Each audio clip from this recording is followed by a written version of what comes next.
Welcome to A Magical Life, Health, Wealth and Weight Loss. I'm your host, Magic BARCLAY, lead practitioner at Holistic Natural Health Australia and #1 best-selling author. In this podcast, I aim to give you practical tips on how to accelerate and sustain your health, increase your financial, spiritual and emotional wealth, and to look at something that haunts many of us needlessly, weight loss.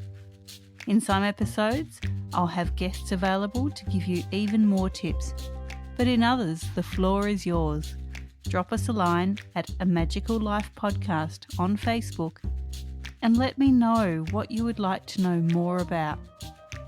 Now, sit back and enjoy, because it is time for you to create and truly discover a magical life. Welcome back to A Magical Life.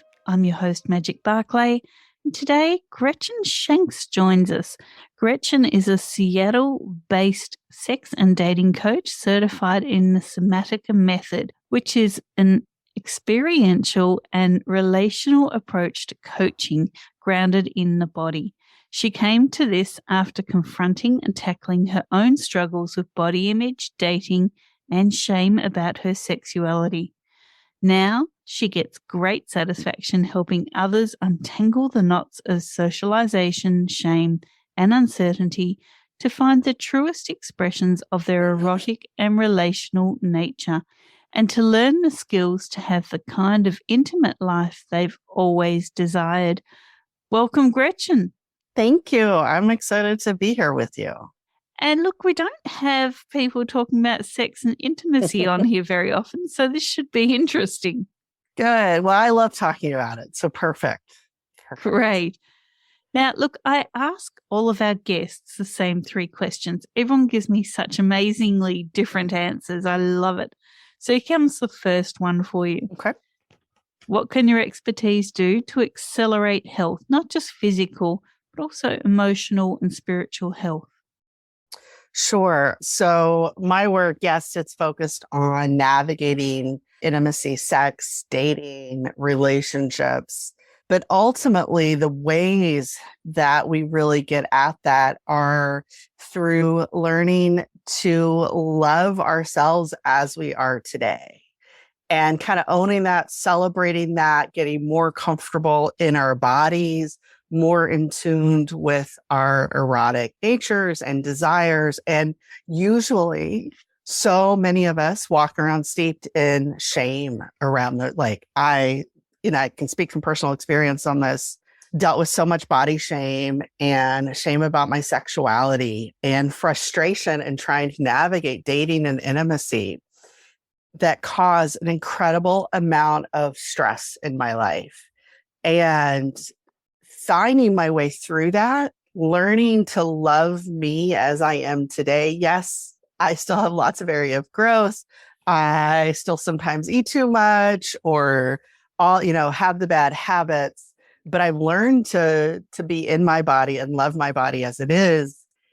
And that just freed up so much mental and physical and emotional energy that was caught in cycles of shame and hiding and stress and sort of dysregulated nervous system, all of those things. So when we come to really embrace who we are in these areas of our lives, honestly, it freed up so much that my work isn't directly health related, and yet it feels fairly intrinsically related at the same time, if that makes sense. That it does. Now, look, we also talk about wealth here, and people think that's just financial wealth, but you can also have personal and emotional wealth. So what are your top 3 tips to creating any wealth? Well, so yeah, I think of wealth as abundance, right?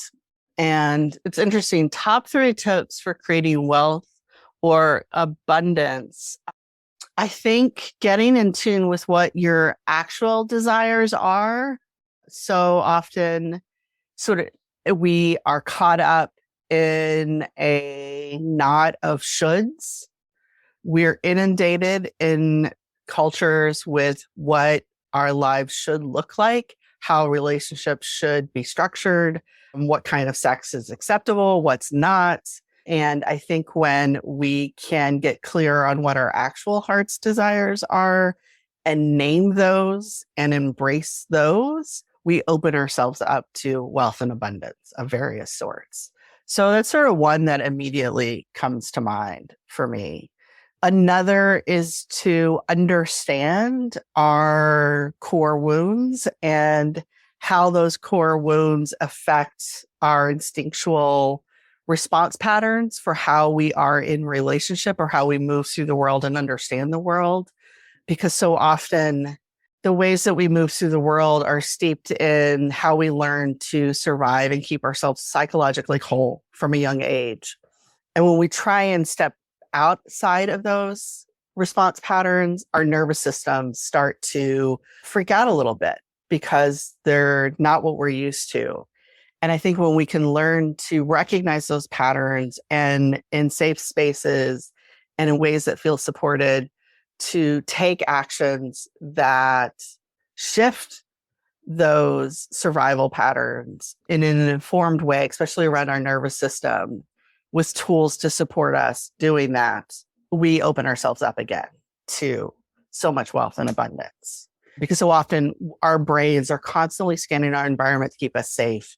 And that often translates into keeping us small. Right. So, yeah, there's a whole pathway there, I think, as sort of tip number 2. And number 3 is pleasure. There's so many different ways of experiencing all forms of pleasure. You know, as a sex and dating coach, when I say that, people assume I'm talking about sexual pleasure. And yes, that's one realm that is juicy and fun. But, you know, we have lots of different senses, and there are so many big ways and small ways where we can bring in more pleasure into our lives. And when we can do that and we can make that more of a habit, it shifts our energy.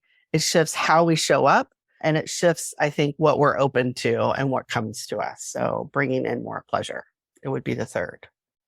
Some interesting points there. And look, we do talk about weight loss as well. Many people have battled their weight and Mm-hmm. might be on the roller coaster of body image issues. What would you want to say to the listeners who maybe are still battling with their weight, but they're just Mm-hmm. not feeling sexy in their own body? Sure. Yeah. I mean, this is a big one, right? I think so many of us struggle with this, myself included. And some things that come to mind that I want to say is, one, it's sometimes getting to a sense of neutrality rather than feeling like you always have to celebrate it. And the other is, so I have struggled off and on over the years with my body image, and my weight has fluctuated over the years. Ironically, of course, when I felt the worst about my body, I was actually at my smallest. And once I learned to connect and be in my body and find pleasure in it and learn what it likes, what it doesn't like, and how to ask for that, I started to let go of the influence of weight on my ability to feel sexy.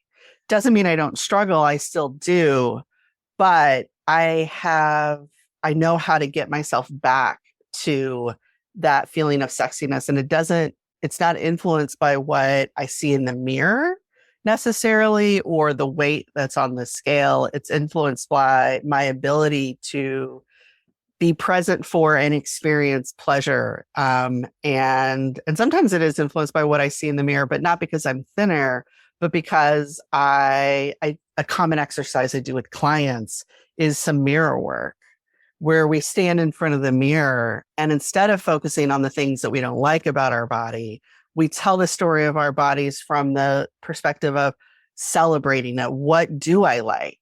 What am I thankful for with my body? And building from there. So I don't know if that fully answers your question, but that's some of the immediate thoughts. It does. Now, look, there's a couple of things we mentioned off air. You were talking about mismatched libido. And I think this can be quite an issue in many people's relationships. I know I recently had a relationship where that was the case. And, one wanted more pleasure than the other.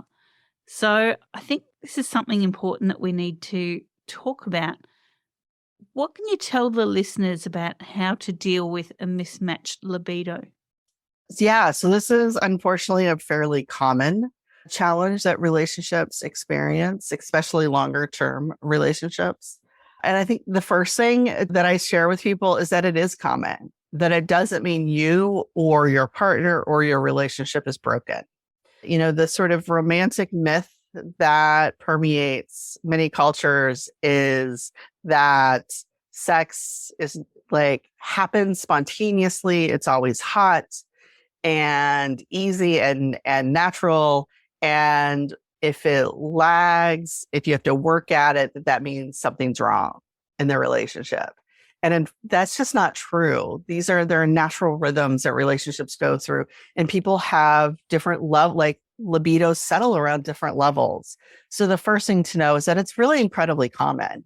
And neither one of you is wrong for where you're at. One of the challenges with it is that a couple caught in a mismatched libido dynamic, and often there's the person who is wanting it more can feel wrong or broken, like there's something wrong with them if they want it so often, like they're hypersexualized, or there's something that's just wrong with them if they want it so often. And the person they're always having to beg for it, it feels like, and they're feeling constantly rejected because they're hearing a no so often, or that they're pressuring their partner. And on the flip side, the lower libido partner is feeling like they're being objectified often. Like I'm working with a client right now who's in this dynamic in their primary partnership. And the lower libido partner feels like they are only wanted. And they've gotten to the point now that even though they're in a 7-year relationship, they've gone through so many things together, she's feeling like that's the only thing he's interested in, because they're caught in this vortex. And so the second thing, one, it's incredibly common that you're often in a dynamic that's sort of caught in this vortex. And so the first step is to take a pause and slow down.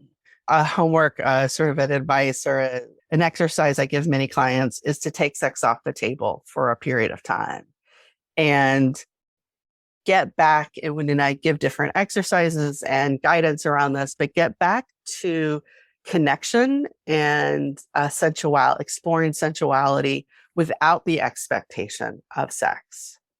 Another thing I like to make sure folks are knowing is that their arousal is their own responsibility, that their partner is neither responsible to get them aroused nor to satisfy that arousal or desire, and to explore ways that you can experience and celebrate your eroticism, even when your partner isn't interested in, say, penetrative sex. And one of the things we might explore related to that is, are there ways that you can engage and assist that isn't onerous on the lower libido partner, isn't feeling like an obligation, but helps be in some of that sexy energy without the need to actually have sex.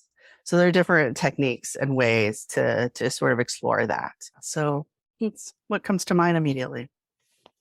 And the other thing I wanted to discuss was common myths in sex and relationships. I think we hear so much. It's bombarding us everywhere. Advertising is all about selling sex. So what are some common myths that maybe you've come across with your clients that you've had to correct their ideas? Yeah, so there's a lot of them, and I kind of just referenced one or two of them. One is that it's my partner's responsibility to turn me on, or it's my partner's responsibility to give me an orgasm, or particularly if you're socialized masculine, that it's my responsibility to give you an orgasm, that your orgasms are sort of like a measure of my masculinity and sexual prowess. And it really disempowers each person, those set of myths. So wherever possible, I try and deconstruct them and help people find their own agency around their sexuality. And there's a whole host of myths about how relationships should be structured, that monogamy is what everyone should experience or want or be in, that, different kinks. I do a lot of work with clients around exploring and embracing their kinky sexual sides. We can have a lot of misconceptions about what different desires mean. Yeah, it's almost endless. Are there any that come to mind for you or that you've come across just in your day to day or talking to other folks on your podcast? I think a common one is that you have to be beautiful to whoever's looking at you. I think that's a really common myth. And, something I talk about on the podcast is it only matters that you're beautiful to you.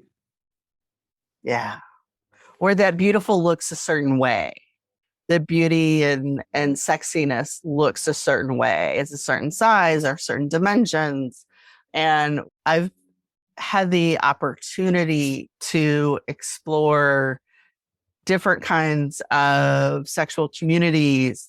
And one of the most beautiful things I've seen is how much genuine pleasure there is that all different body sizes experience. And it's a really beautiful thing and absolutely counters, I think, that myth that you talked about there.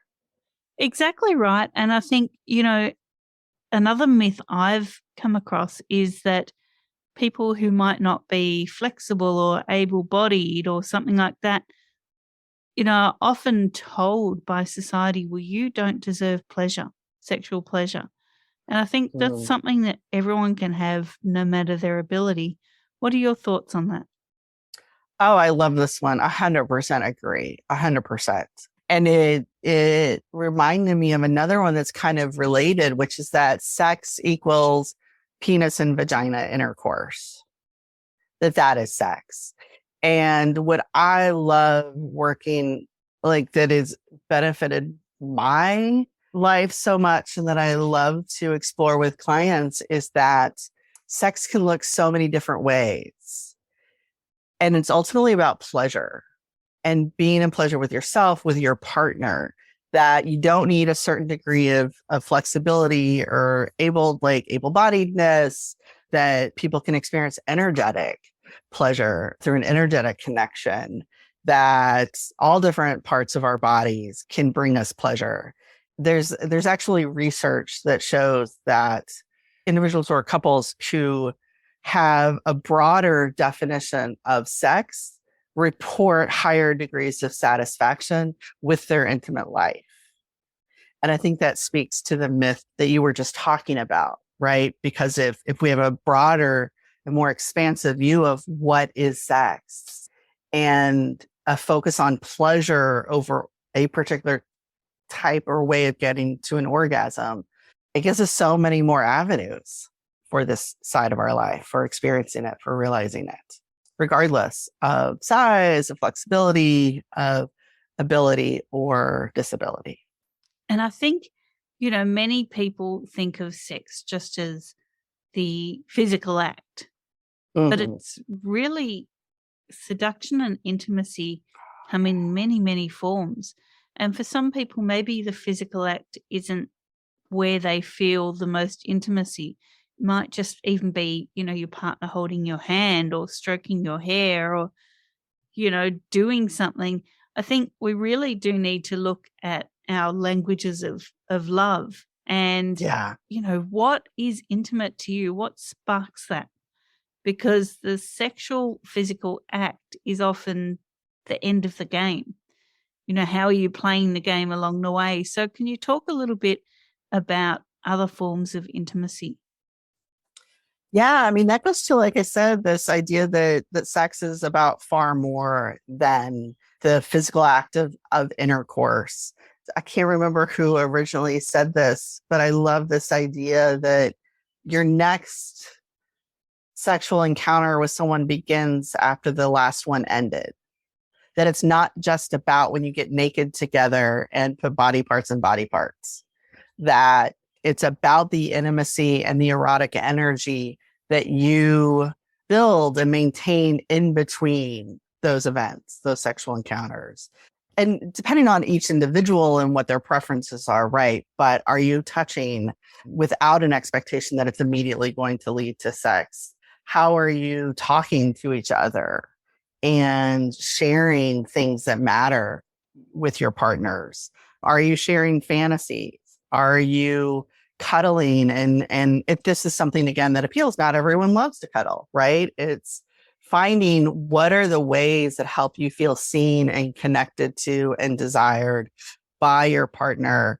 And are you incorporating those things into more of your day to day and not just waiting until you've collectively decided that tonight or today we're having sex?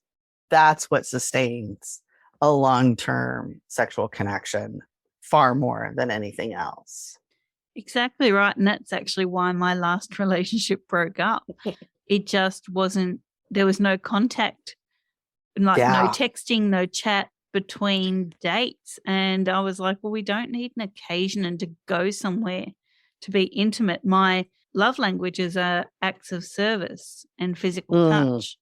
Well, I was only getting physical touch when we were on a date, and acts of service. Like if you say you're going to do something, right. I'm not asking for a slave, but if you say you're going to do something, do it, because that is intimate to me. Yeah. And so the not having any contact between, organizing dates was just such a turnoff. And I think many people out there, maybe, that's something that we need to tell the listeners is you have to put the work in. Find out what the love language is. Find out more about your partner. And if it's just a text of, hey, how was your day?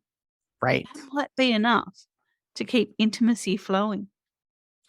And this speaks to another myth, which is that if they loved me or if they were really the one or if we were really attuned, I wouldn't have to ask for the thing. And if I have to ask for the thing, it doesn't count. So, unfortunately, so many people, they can be in a similar dynamic to what you describe. And what they really need is even just, like you say, an occasional text, but they never ask for it. I'm not saying that you did, right? But like, I've talked to so many people where they've struggled in similar dynamics. They're like, I just even needed a simple text. And I'm like, well, do they know this? Did you ask for this? And what I get back in response is like, well, no, if I ask them and they do it, it's just out of obligation. And that doesn't count. When it really counts. You have to teach people how to treat you. You absolutely have to teach people how to love you and take care of you. And if they go to the effort of setting the reminder to send you the text because it's what helps you feel cared for, that is an incredible act of service. But unfortunately, there's this myth that it should be spontaneous. And if it isn't, it doesn't count. So yeah, I love this topic. Love it. Very much so. And in my experience, I actually said, if you don't just text me, hey, how was your day? I'm going to lose interest and walk away. And that's exactly what happened. Beautiful. I mean, I hate that he couldn't show up for you in that way, but I love that you know that about yourself, that you voiced it, and you took care of yourself through that, right? Because the next person will do that for you, or the person after that. And this is where, sometimes I think one of the things that people do too quickly when they're dating is consolidate onto one person before figuring out whether or not there's compatibility around some of these things, right? For some people, a text every day would be too much. Right. So like finding the person that has the needs that you feel good about meeting in the ways that they want them is part of what dating is for. Totally. I think it comes down to communication, really, doesn't it? Mm-hmm. Mm-hmm. It sounds like cliche, but it really does. At the end of the day, whether it's about how we can feel connected to someone or what we want when we are having sex, how we like to be touched or how we don't want to be touched. Again, it comes down to using your words at the end of the day. And a lot of people feel, again, they feel like if I have to ask for it, then there's something wrong in our connection, especially around sex. People think that if you talk about it, you're killing the mood. And you're not at all. One, there are ways, and it's something I end up working with clients on quite a bit. There are ways to ask for what you want when you're being intimate while staying in a sexy, erotic energy. And if in the end, the conversation does break the mood, you can absolutely get it back. But it's a struggle for people because they really feel like if I have to, like, voicing kills the mood, and also it doesn't, somehow it means there's something wrong with our connection if they don't just get me, that the sex doesn't count or something. It's an entrenched myth around intimacy that I love breaking whenever possible, busting up that myth. I love that. Now, is there something that we haven't discussed today that maybe you feel the listeners need to hear? The one thing I would say is, especially if like talking about these things, asking for what you want, trying to learn what your partner's wants or needs, whether that's in sex itself or in connection overall, that it's gonna, if you're not accustomed to it, it is going to feel awkward at first, and that's okay. Learn to laugh about it. Especially when it comes to sex, bodies are weird. They do weird things. Sometimes it just helps to be able to laugh at yourself through those awkward moments and know all the things get easier when you practice them and get more experience with them. Great. Now, Gretchen, we love freebies here. What can you offer the listeners, and where can they find that? Well, I have a resource that I love to hand out for folks that are curious, that are thinking about trying to do some sexual exploration, whether it's just generally on their own or to spice things up or kind of shift things up out of our routines in an existing relationship. But often people are kind of like, I want to do this, but I have no idea where to start. I don't even know what's possible, what's out there. And so I offer a resource on my website that is a variation of a yes, no, maybe checklist that lists all different sorts of ideas about ways that you can play differently or what you can incorporate into your sex life, and provides a structure for it where you can kind of go through and be like, yes, I've done this and I know I want more, or I know I don't know, or I've never done it, but I'm kind of curious. So it's a maybe. I call it a sexual exploration checklist, and it's on my website at GretchenShanks.com/checklist. Great. Thank you so much for joining us today, Gretchen. It's sort of been a topic we don't discuss often, but I'm glad that we have.